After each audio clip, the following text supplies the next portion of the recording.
Kia ora. Welcome to Child Poverty in Aotearoa, Tackling Inequality 2014. This week we're focusing on housing. 285,000 children in Aotearoa live in poverty. That's more than 1 in 4 of this country's 1 million under 18-year-olds. Their families live on less than 60% of New Zealand's median income. 63% of those families are beneficiary households, and the homes they live in are often overcrowded, cold and mouldy.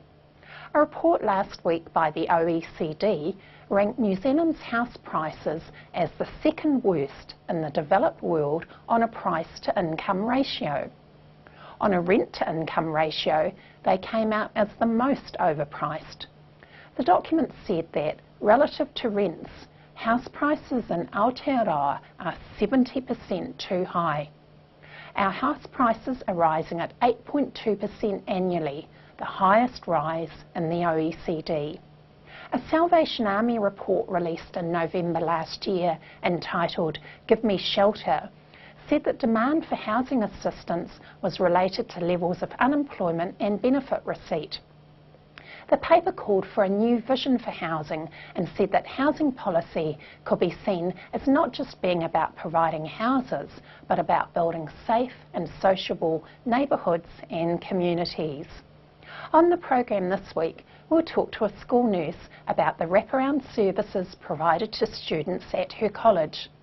But first, let's welcome Alan Johnson from the Salvation Army and Community Housing Aotearoa to talk about the housing plight of poor children's families. Kia ora, Alan, welcome to the program. Kia ora, Katrina. What's the impact for poor children of living in substandard housing? I guess the thing to do with substandard housing, it can be substandard in a number of ways. Clearly there is some housing that's just physically not up to it. It's cold and damp and unhealthy. Then there's housing, for example, that the parents or the caregivers of the children can't afford, and they're inclined to shift frequently. And I guess the impacts of each of those options is different. For kids living in substandard housing, clearly they get to go to hospital more often. I think some figures from a few years ago suggested that that half of all Pacific children are hospitalised before the age of 5. And most paediatricians would suggest to you that that's a lot to do with the housing conditions that those children live in. So clearly what happens is that there's health impacts for kids living in substandard housing, and children seem to suffer worse from those impacts for 2 reasons. One is they're often vulnerable to illnesses such as respiratory illnesses and gastroenteric illnesses as well. And in addition to that, they spend a lot more time in the house than, say, adults do, who often are out of the house during the day. The other sort of substandard housing is the stuff that families can't afford, and what you see is children and households moving frequently, and that means that it's disruptive of the children's social development and particularly their education, because they have to go from school to school. And what about the impact of overcrowding? Overcrowding is similar in terms of those health impacts. Overcrowding can lead particularly to the spread of respiratory and other skin infections and things like that, simply because people are breathing and rebreathing the same air, and so there's illnesses that are in a family, like flu, for example, will quickly spread to the children, and once again they're hospitalised because of that. And I think the other thing too is that, particularly as the children grow up and go to school, they don't have any private space where they can, for example, study, and so their whole development as people is sort of is limited because of it. What specific steps need to be taken to provide New Zealand children with healthy and adequate housing? Well, it's our view that we need to get real about the extent of intervention that's required from the state. Up until now, and particularly with this government, but even with the previous government, there was very much a sort of belief that the market would provide those decent housing, and clearly it hasn't. And the first thing we need to do as a country really is to accept that we as taxpayers and citizens need to invest in affordable housing for children, If we don't do that, then nothing's going to change. And so the first step is a supply response. Simply, we need to build more houses. I think the second step is, as has been suggested by Professor Howden Chapman at the Otago Medical School, that we do need to start to think about bringing in a building warrant of fitness, particularly for rental housing, so that we can be certain that the houses that are being occupied are safe houses and not simply sort of the sort of poor quality houses that many children and their families have to live in. So you think we need to build more state houses? How many do you think we'd need to be building a year to make some sort of improvement in the problem? I guess that's a sort of how long is a piece of string type question, because it depends in some respects on how it is we're going to address that problem. I think the first thing is that what's tending to happen in the market is that the houses that are being built are bigger houses, over 200 square metres, and because of that they're expensive and they're often got high specs to them, and so they're quite expensive houses. There's just no affordable housing being built other than, say, apartments, and often that's not a good place for kids to live. So the first thing is we simply need to build modest sized affordable houses. The second thing is I think we need to make certain that modest income families can afford either to rent or buy those houses, and there will always be a group of people, probably maybe 15 to 20% of the population, that will need some form of assistance, maybe into a state house. But the short answer, I would expect that we need to be building somewhere between 500 and 1,000 state houses a year, just to keep up with demand. And you'd like to see all houses insulated by 2020? Yeah, I mean that's part of the building warrant of fitness idea. That is that just as you can't operate a car without proof of it being safe, we think it's important too that you can't operate a house without proof of it being safe. What's tended to happen to date with the Warm Up New Zealand program that the government subsidised quite heavily was that there was a huge degree of middle class capture, that the households that could afford the extra bits of extra payments required to pick up those subsidies picked it up. What tended to happen is landlords renting poorer quality uninsulated houses didn't. So effectively the families most in need didn't receive a subsidy. Ideally we should be working towards making certain that all our housing stock is decently insulated by 2020. So how do you do that if the way that we've been doing it hasn't really worked? I guess there's a twofold way, a stick and a carrot, so to speak. That the idea would be, for example, that we extend the subsidies and we say to landlords that this is a subsidy for you to use, perhaps even make it more generous so that the landlords really don't have any reason not to do it. And then secondly, say to the landlords as well, well, in 5 years' time or 4 years' time, whenever, you won't be able to use this house unless it is insulated. So there's a subsidy and a regulation tying together to make certain that landlords and property investors actually do the decent thing and make certain the houses are insulated. This is obviously election year. Is there any political party that's got housing policies that you think are going to address the problems for children in poverty? The Labor Party's with their Kiwi Bill proposal I think is bold and audacious, and I certainly think it's worth supporting. I think the Greens with their rent to buy type proposal is also good. What I haven't seen from any of the major political parties yet is a comprehensive housing policy. What's tending to happen, I think, is that we're starting to look at home ownership rather than the needs of the poorest housed. And so, we're tending to start to say, well, we need to build houses for modest income, young, middle class families to buy, which is true. We do need to do that, but I think it's important too that we look elsewhere and say, well, who are the people who need help most? And right now, it doesn't appear as if any of the parties have developed policy to address those needs. Do you think it's realistic for the country to aim to get back to a situation where, particularly low-income families are paying only a reasonable proportion of their weekly income in housing costs? I guess that's a two-edged sword too, because ideally it should be the case that families have a decent income so that the housing costs aren't a prohibitive part of their budgets. So rather than focus on housing costs, I think we probably should focus on incomes, and in particular, if incomes are high enough, you know, and it's not so much what proportion of your budget you're spending on housing, it's how much you got left over after you paid for housing, and ideally we should aim to have that at a decent level, so working families and people on benefits can expect to live a modest, comfortable lifestyle. Mm. Thanks very much, Alan. Thank you very much.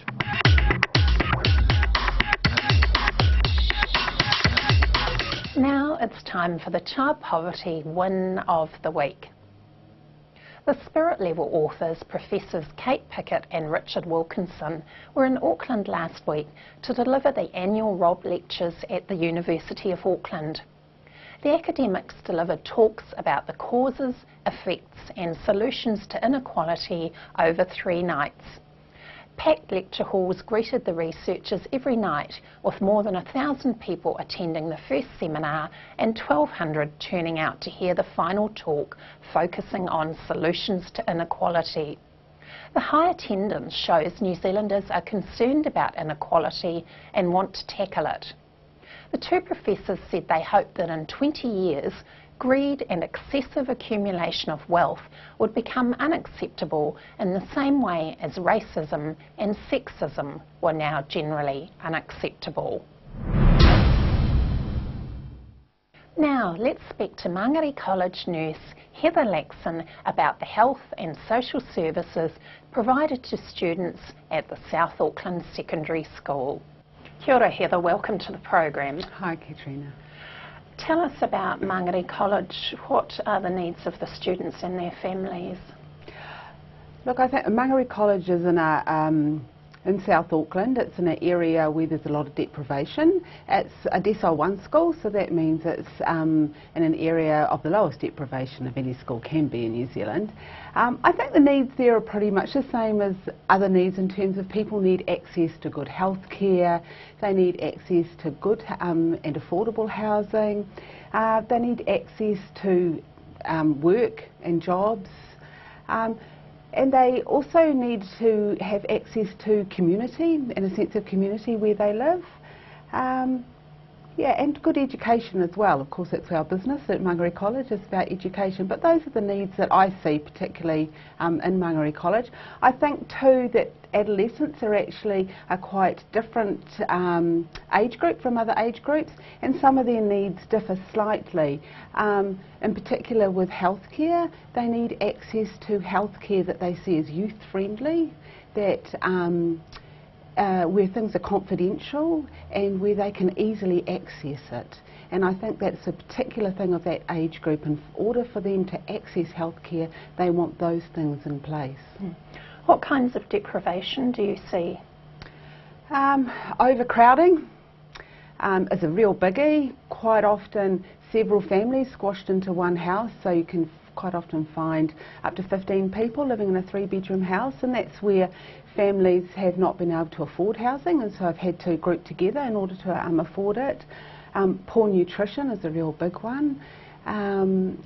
You know, to eat healthy is actually quite expensive, and so therefore the cheaper cuts of meats, the cheaper things, you know, when you can buy a pie for $1 down at the local dairy, why are you going to go somewhere else? And like cheap fizzy drinks, and that's a major one amongst, we find amongst the adolescent population as well. I also think that there's a real poverty cycle that goes on in a lot of these families, quite often generational. And it is a cycle in that people are just struggling to survive, and that puts huge increased pressure on their families. And quite often you see family breakdown and violence, and then you've got young people and children witnessing violence, being involved in that breakdown, and there's a real lack of hope for the future. And I think that mental health issues are a real biggie amongst our children and young people as well, in terms of deprivation. Yeah. What are the impacts on health of child poverty? Some of the most obvious ones we see are things like recurrent skin infections. A lot of that, it's a huge issue. Obesity and all the kind of health impacts that they have.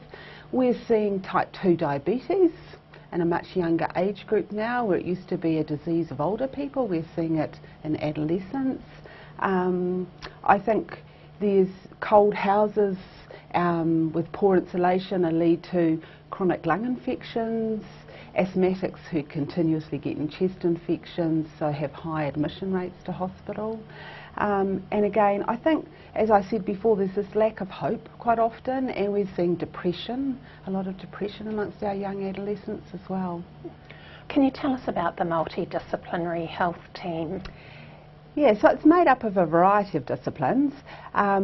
There are 2 nurses that work at Mangere College, and then we have a social worker and a guidance counsellor, or a counsellor, and then we have visiting disciplines coming in. So we have a physiotherapist coming in to the school, and we have a GP clinic a couple of times a week as well. And so what does everyone do? What do the nurses do? So we're all funded to do different things by different organisations. So as nurses, we're primarily funded to do what we call Year 9 health assessments, and so that's where we see all Year 9 students, and we carry out a full psychosocial and health assessment. So that includes things like hearing and vision, but also finding out things about who they live with, what activities they're involved in, looking at sexual health, looking at drugs, alcohol and smoking, and also looking at risk of suicide and looking at their mental health. So that's primarily what we're funded to do. However, we also have a walk-in clinic where kids can come and see us any time. So we're looking after not only the health side, but we're also doing some assessment into the other things. The social worker is looking about forming connections between home and the school around social issues generally. He also is involved in running mentoring programs for students who have particular needs. And so, yeah, a really good connection point between school and home. And then our counsellor is to do with really looking after mental health for our students. So she would be involved in anything from, you know, perhaps kids are just having some issues with friends at school and bullying, right through to stuff around suicide and assessing risk for suicide, and working through with kids who've been victims of violence and sexual abuse as well. Yeah. So really what the college is trying to provide is wraparound services, isn't it? Exactly. What's been the impact of having them? Oh look, it's been a huge impact. We work really closely together in our team, so we case conference regularly so that we make sure that we know, because often these kids just don't have one issue, you know, it's a variety of issues, and that's where you get that great wraparound service. So we see kids quite often that come in at Year 9 level with a whole raft of things that are going on for them, and the real reward for us working there is to see them going out at Year 13 level. You know, their family situations might not have changed, and the poverty hasn't changed, but during those years with this wraparound service we've built some resilience, and we've really worked on their strengths, so that it's really positive to see them coming out the other end, being able to go on to further education, have good health outcomes, know where to access health, all those kinds of things. Not every one is a success story, but you know, you just need 1 or 2 really good success stories, and it just keeps you going. And do other colleges have similar wraparound services? Yeah, they do, to a varying extent. I guess how it all started was back in 2001. The Department of Education looked at how to improve achievement in multicultural schools in low decile areas. So they started up a project, and it was based in 9 high schools, 8 of them in Auckland and 1 in Wellington, and they put health centres into all of these areas. And so it was a real pilot program which they evaluated, and they found that it had really good results. So the government now funds all decile 1 and 2 schools with these kind of initiatives, but in counties Manukau where I'm working, they're funding up to decile 5, and then the government recently, under the Prime Minister's Mental Health Act, added decile 3s on to have the service as well. So in different parts of the country managed in different ways. So in Auckland and Counties Manukau, the nurses are actually employed in the schools, and so that's where we are for our whole working day. It doesn't work quite the same in some of the other areas around New Zealand, but we found it's a really good model to work with here in Auckland. And sounds as though there's good results from it. Thanks very much, Heather. Thank you.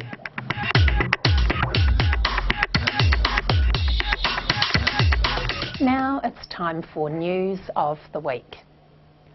A report called The Revolving Door, Student Mobility in Auckland Schools has been released today by Child Poverty Action Group. The paper says that transience among children in low decile schools is a significant issue both for children and for the schools. The study says schools can only hope to mitigate the worst effects of children living in households suffering multiple disadvantage. Government efforts to improve education outcomes by focusing on teacher quality and test results fail to place children's education in the context of their broader economic and social needs. You can find the paper online at the Child Poverty Action Group's website. Commentators expect income inequality in New Zealand to rise further, despite Prime Minister John Key's assertions to the contrary. Mr Key said at a post-budget breakfast that Labour and Green statements about worsening inequality were incorrect. The issue is also being raised frequently in Parliament. Critics say Mr Key is basing his assertion on one specific measure of income inequality, which does not reflect more recent trends, and it's based on data collected in the first 6 months of 2012. Wealthy households commonly claim to have relatively small incomes, with benefits from trusts and capital gains not being included. Between 2009 and 2011, just under half of 180 high wealth individuals tracked by the Inland Revenue Department declared incomes above $70,000. The rest said they earned less than that. An article in the Samoa Observer expresses concern about poverty becoming more common in Samoa as taro prices fall dramatically and young people move to town, leaving fewer people to work in the plantations. There's also concern about the future of Yazaki, the largest employer in Samoa. More than half of all poor children in the United Kingdom live in homes that are too cold, and around a quarter said their homes suffered from damp and mould, according to a survey published by the Children's Society. Of those children who said their families were not well off at all, 76% said they often worried about how much money the family had. There are over 3 million children living in poverty in the United Kingdom, and that figure is expected to rise. The University of Virginia's College at Wise is to launch a free early college program for high-performing high school seniors. The initiative is part of the state's implementation of the 2002 federal No Child Left Behind law, which set an ambitious national goal of universal proficiency among public school students. Between 1979 and 2007, the gap in income between the top 1% of the American population and everyone else more than trebled. The after-tax, after-transfer income of the top 1% increased by 275%, while it increased by less than 40% for the middle 3 quintiles and only 18% for the bottom quintile. Since the start of the so-called economic recovery following the global financial crisis, the income of the wealthiest 1% has soared by 31%, with 95% of all economic gains since the start of the recovery going to the top 1%. The fight against rheumatic fever is being undermined by children not taking their medicine. Ministry of Health papers show that fewer than 1 in 3 children prescribed antibiotics for rheumatic fever takes them. New Zealand has a high rate of rheumatic fever for a developed country, The disease is linked to poverty and overcrowding and can lead to potentially fatal heart damage. A paediatrician said it was difficult for anyone to stick to 10 days of daily treatment, but the problems were exacerbated when there were perhaps 15 people in the household, parents were working 16-hour days, and teenagers might be left in charge of younger siblings.